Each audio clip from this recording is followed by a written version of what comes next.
Hello, I'm Taco, and welcome back to another Mechabellum Replay review.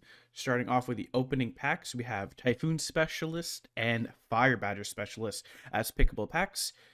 Just because the Specialist is pretty good, 200 supply round 2, 300 supply round 4. Ball Fang isn't really that good of a unit combination, and Amplified Specialist isn't as good as the other options here. So looks like it's going to be a standard match. We're up against Tungdil, who is currently 2.2k MMR, and he's playing Giant Specialist. Tungdil is known to play basically only standard, so I have that information going into this. Now, ideally, I want to buy Arc Lights into a board like this, because he's going to buy 2 crawlers behind tower, you would imagine. But I do not like placing my Fangs in front of the tower on round 1, because round 2 you can just buy storms, and it's not really optimal positioning for Fangs. It's better that they come in late and the crawlers would go in first. So I ended up just opting for crawlers round 1. It's not the best round 1, but it just set me up for a better round 2 and 3 moving forward. I do really like the outside Stormcaller positioning, just because if I were to place it on the inside, one crawler beacon would distract both, so it just reduces the effectiveness of crawler beacons here. And I really like these late Fang positions. It's 20 meters behind tower, which leaves space for a horizontal crawler, and it also splits behind the tower. Just like good chaff positioning. Somewhat helps with chaff clear on round 1 to some extent. Not really, but you know, it goes in. And I like horizontal crawlers behind tower, because if you were to ever buy storm crawlers, which honestly, nowadays, Stormcallers, if it's not opening packs, are less common, just because they nerf Stormcallers a bunch and anti-missile is so strong. But generally, the reason you want horizontal crawlers is because if you buy Stormcallers, horizontal crawlers will at least dodge more of the first initial volley here. So pretty wide positioning on his Arc and Sledge, but that's just so he doesn't get accidental by the Stormcaller.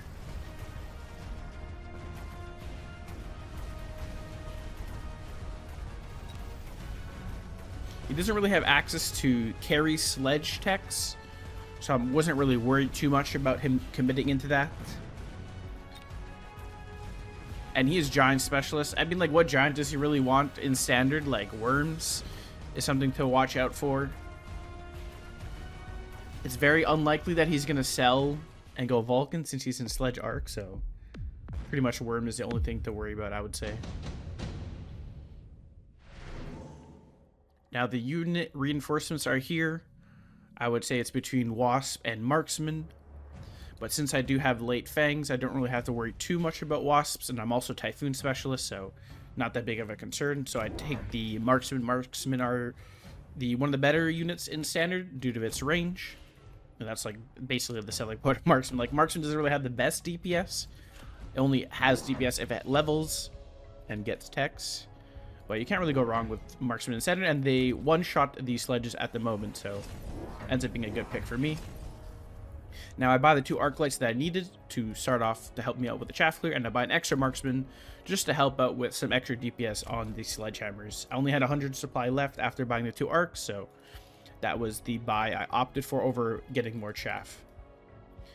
Now, it looks like Tungdil buys 3 crawlers to punish my weak chaff clear. So the Arc Lights are going to have a lot of work cut out for it. So I think Tungdil's probably still favored right now, since I don't have the best chaff clear and I don't have an efficient way to deal with the sledges outside of the Orange Man.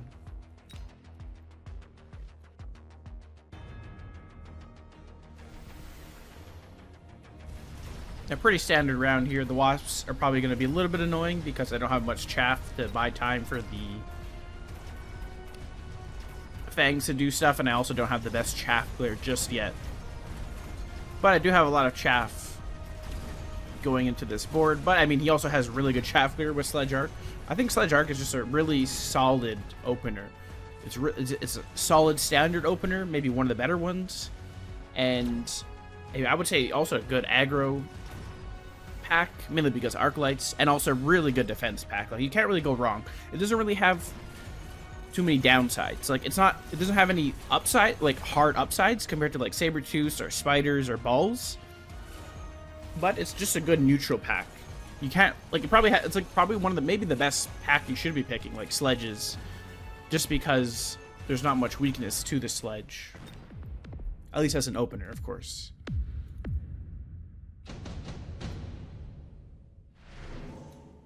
Alright, look, it's an instant orbital bombardment pick up here. Like, haste module is nothing, like, insane to put haste module on right now, and orbital bombardment just does so much work round 3, and it comes off cooldown in 4 rounds, so for me, it's like a pretty straightforward pick here. There wasn't too much thinking. C-spell, buy spell, that's more or less how I play standard and aggro games, and like all games, defense games, just because the other options aren't as good, I would say. And if he takes orbital bombardment as well, it's kind of like a way to mitigate some of the effectiveness of it, if that makes sense. So I end up buying 3 more arc lights because I need to have 5 arc lights for his 5 crawlers. That's the way I see it. So a bit of a brutal round because I still don't really have the best way to deal with sledges, and I don't have that much late chaff coming in, but we're getting it going. Now, Tungdil is committing to sledgehammers in standard, which is interesting. You see a lot more sledge commit these days. I'm not really a big fan of sledge carry because I think it's like the counterplay to sledge. I don't know. Like, you have to respect the sledgehammer commits because what sledge pulls at is what it looks like he's setting up for. He can expose my towers, the sledges get leveled, and he scales. Now, I actually don't really tend to shield early, but I only have 3.5k hit points compared to him, and I had $100 to spare. So I thought might as well shield and end up getting the right side, guessing the correct side, because knowing Tungdil, he probably agreed for the orange man side, and he was winning left side already with the wasps, so it makes sense that he would go for the right side. I do lose the shield, which is not what I was planning for because he doesn't have good shield break, so I thought the shield would be a good investment, but what can you do? I still think, looking back, it's worth it, just because I don't like taking too much risk. I don't like to be on death's door, right? But now he showed his hand, right? So yeah, I was talking about sledgehammer commits. I don't really think they're that, like, they can be good, I guess, in niche scenarios. Like, ER Sledgehammer obviously turns Sledge into a real unit, but I think the counterplay to Sledge is too much. Like, you got Scorpions, you got Vulcans, you've got Hackers you can commit to, so I don't know. I just don't, I think it has just too much downside for the upside potential. But again, you have to respect the Sledge commits because they can get out of hand. And I'm committed to Arc, so I can't really go into Vulcans here. So that option is off the table. So it's either between, the way I see it, Hackers or Scorpions. Hackers I like maybe a little bit better. I don't know what's the better play, but I think I prefer Hackers because it has more range in standard and less counterplay as well, right? Because countering Scorpions, he can just go Melters maybe, or he can go not Worms. I guess he can go, I guess Melters is the really only answer in standard, and he can just play a range game. And maybe I lose after that, but Hackers has 10 more range, and he can't really go, like, what's the counterplay to Hackers in standard when he commits a sledge? Like Fortress Barrier maybe, but Fortress Barrier is $500, and that's hard to set up, and I can always just go Melters on my own. So if he plays Fortress in standard, I play Melters, I'm at an advantage. So I think Hacker may be, after, if you're already committed to arcs, like Vulcans, I'm all over the place, but Vulcans is the best answer to Sledge, because you go Vulcan range, Vulcan Scorch, and you shut it down usually. But since I'm committed to arc lights, I can't really go that route, so Hackers is what I opt for here. I have 2 Hackers, and my Typhoon is here. I end up selling this Stormcaller because the Stormcaller does nothing on this board. There's no fangs to shoot at, and the sledges are now at a point where the storms like don't do much into it, and I'm getting a sledge answer anyways. So 2 Hackers for the main sledges, and I put a Hacker for this sledge over here, but he ends up actually committing a sledge to the flank, so it ends up being a convenient position here. Now this is the problem with sledge pulls. As a defender, I have no chaff now because he pulls it all because of the way I'm positioned. So my Hackers end up being useless here. I didn't really think this through, and honestly, there's not much I can do at this point because I just need to buy more chaff, but this is one of the benefits or selling points of the sledge commits and the sledge pulls. Because in standard, you usually opt for pretty greedy positioning. Fangs behind tower, crawlers behind tower, all that stuff. And then with the pulls, you're taking like, what? 2 packs of chaff with 1 pull, which is basically all I had protecting my right side. So At least be pretty exposed here. Now, efficient light manufacturing is a really good pickup around 5, but I am pressured by the tempo from the sledge commit, so I don't have any room to take this card. I'm not that greedy, right? I don't want to die taking the econ. And also, once I commit to hackers, he's going to have to commit to some giant of some sort, is my thinking, right? Maybe he goes Fortress Barrier, maybe he goes War Factory, maybe he goes Worms, maybe.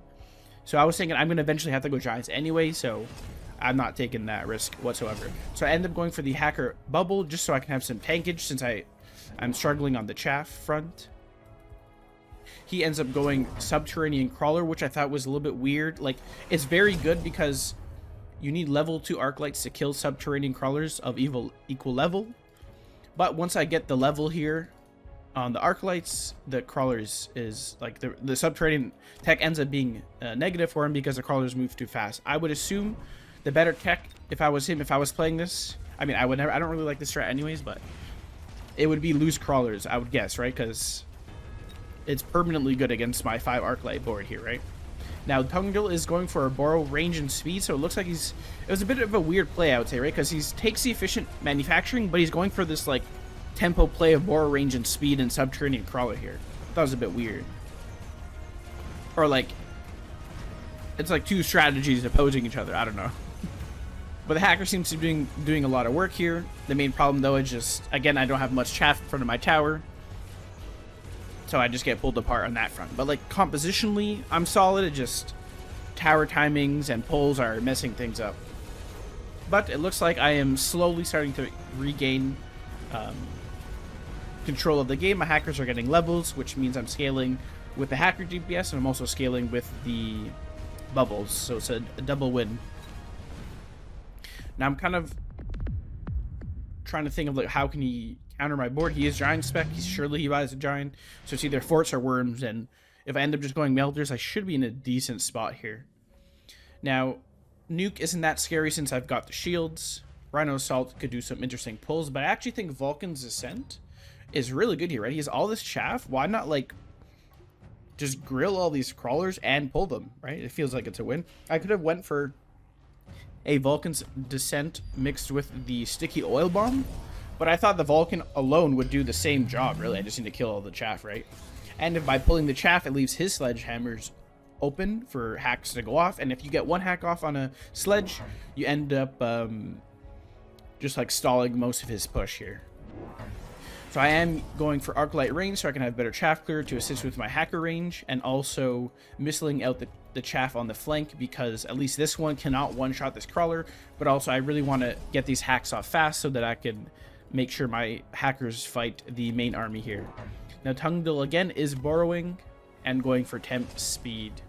He picked up Elite Fang for whatever reason. I don't know. Maybe that was a misclick, but I don't know what Elite Fang's gonna do here. It's got to be a misclick, right? Yeah, look at the Vulcan go. He's grilling. All the sledges are open for easy hacks. I'm hacking all the flanks, so the flanks ends up being a negative for him, even though he pulls. And it looks like we are starting to dominate now. It's the power of the Typhoon Specialist as well. I get 300 supply advantage, and he has basically no supply advantage because he's not buying any giants. Of course, like in standard, I just find giant spec to be not that great of a spec, because you really don't get that much value out of it, and you don't want to force yourself to buy giant just to make some money back, right? And, like, what giants do you even want in standard besides worm or Vulcans, I guess, right? So scorpions I don't really have to worry about. I already have hackers. Vulcans I don't really have to worry about. I have hackers. Fortresses is probably what he's going to take, or wraiths.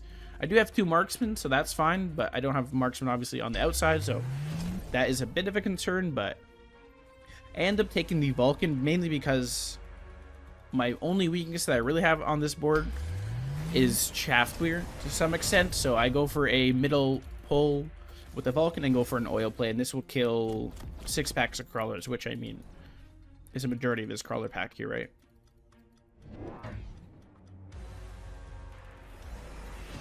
So this beacon play Just make sure to funnel all the chaff to the middle and make sure to get some value out of the Vulcan. I'm not really going to commit to the Vulcan here since I already have hackers, but it's just more of a one-turn type of cheese, I guess you'd call it.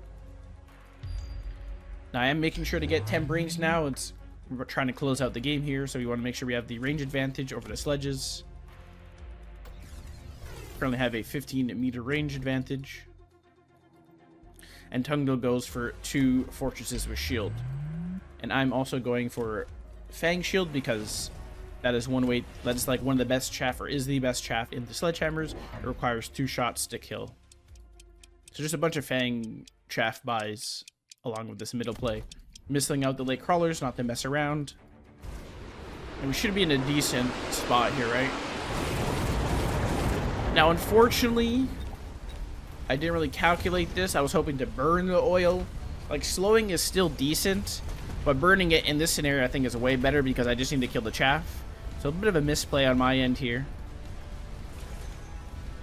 But I mean, it still ends up slowing, so, you know, not the biggest misplay, I would say. Hackers are doing hacker things, and of course we burn the oil when all the chaff is dead. Great play on my end for sure. And we got the Vulcan tank, which, you know, it's tanking. It's doing the things. We got some marksman level 4 DPS. It's my best unit. Not bad. Well, best unit because they don't show hacker stats. I guess that's fake statistics here. And we end up actually hacking the fortress. That should be a game, right? Yeah. Well, this is maybe, perhaps, one reason why you don't go and play sledgehammers.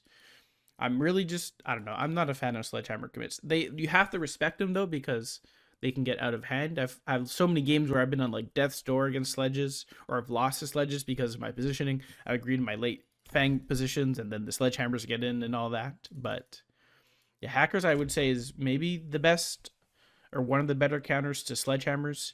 And I would say hackers are pretty strong, or are stronger at the moment, because so part of what holds back hackers, obviously, like, you need a board that is good to hack, right? Like, there's that problem, but the counters to hacker, 2 of them is air and fortress barrier, and fortress barrier is 500 now, so it's very, even though he is giant specialist, it's still pretty costly to get into, right? And by that point, my hackers get levels to the point where they can somewhat break shields, and then I have enough time to go melters anyways, and it's a range game, so melter is you'll have the upper hand as well. And then standard, obviously this is standard as well. It's hard to go air, like boats and raidens, and also boats and raidens aren't that strong, I would say, at the moment, so you're not really concerned about air commits.